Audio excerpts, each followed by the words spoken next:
On a Tuesday morning in 1988, 19-year-old Tara Calico left her house for a routine 34-mile bike ride and told her mother, "If I'm not back by noon, come look for me." That sounds like she was worried about something. Did she usually say things like that? She was actually worried about being stalked. She never came home, and less than a year later, a woman found a Polaroid in a Florida parking lot that appeared to show Tara bound and gagged in the back of a van. Wait, a photo found 1,500 miles away? We are definitely diving into this. It's September 20th, 1988 in Belen, New Mexico. Tara is a star student, athletic, riding a very recognizable neon pink Huffy mountain bike along State Road 47. Most 19-year-olds aren't thinking about being abducted on a Tuesday morning. What was the vibe in Belen back then? It was a small, quiet community where people felt safe, but Tara had recently started feeling uneasy. She'd even told her mom she'd seen a pickup truck following her on her rides. So she knew someone was watching her. Why didn't she stop the rides? She was stubborn and independent. She even turned down her mom's offer of pepper spray, thinking she didn't need it. That's a heartbreaking detail. So noon rolls around, she's not home. What does her mom do? Patty Dole does exactly what Tara asked. She hits the road. She drives the route, searching every ditch and shoulder, but finds nothing. By that afternoon, the police are involved, and the terrifying reality sets in. Tara is just gone. The searchers start finding clues, but they're chilling. They find pieces of a Sony Walkman and a Boston cassette tape scattered along the road. Like they were dropped or thrown? It looked like Tara had intentionally dropped them to mark a trail, or they were smashed during a struggle. But the bike? The neon pink bike vanished completely. That doesn't make sense. You can hide a person, but a bright pink bike is hard to get rid of in a hurry.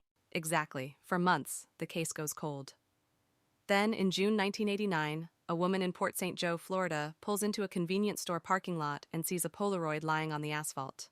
This is the famous photo. Describe it for me. It's terrifying. It shows a young woman and a young boy lying on a pile of blankets in what looks like the back of a cargo van. Their hands are bound behind their backs, and thick black duct tape covers their mouths. And the mother, Patty? She sees this on national TV? She does. Friends call her after seeing it on A Current Affair.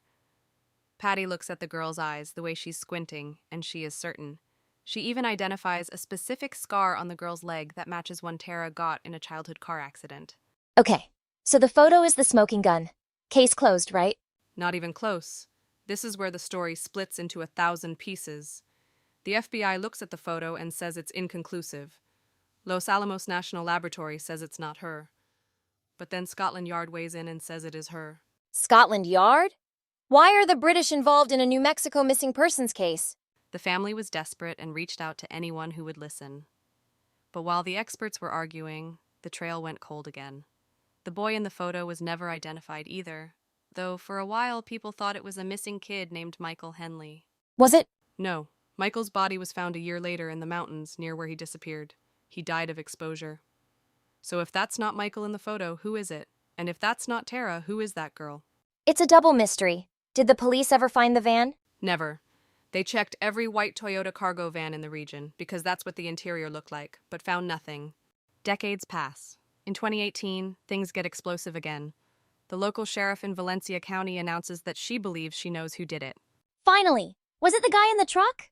The theory is that it was a group of local boys who were following her, accidentally hit her with their truck, panicked, and killed her to cover it up. That's a very different story than a kidnapping to Florida. Which one is it? That's the tragedy. The sheriff says there was a deathbed confession, but the FBI and the district attorney stepped in and said the evidence was unsubstantiated. They didn't feel they had enough to make an arrest. So the family is stuck in limbo, again. Patty Dole spent 33 years searching. She kept a room for Tara, kept the light on. She passed away in 2021 without ever knowing the truth. The case is now one of the most famous cold cases in American history because of that one haunting image. It's the ultimate what if. It's the visual of our worst nightmare. Alex, if I'm going to remember one thing about Tara Calico, what is it? Remember that a single cryptic photograph can sustain a search for 30 years, but it can also be the very thing that keeps the truth hidden in the shadows. That's Wikipedia. Every story on demand. Search your next topic at wikipedia.ai.